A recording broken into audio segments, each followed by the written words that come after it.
কলিজার পাখি রে, ও পরাণের পাখি রে, এমন কইরা মারিস না আর আমায় তিলে তিলে।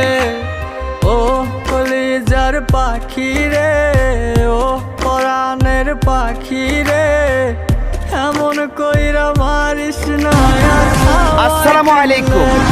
ভালো থাকি বা খারাপ থাকি, বুকে হাসি রেখে যত্ন করে আদর দিয়া তুলে ঘরে, নিজের মতো কইরা ওরে পুরায় পুরায় মারে।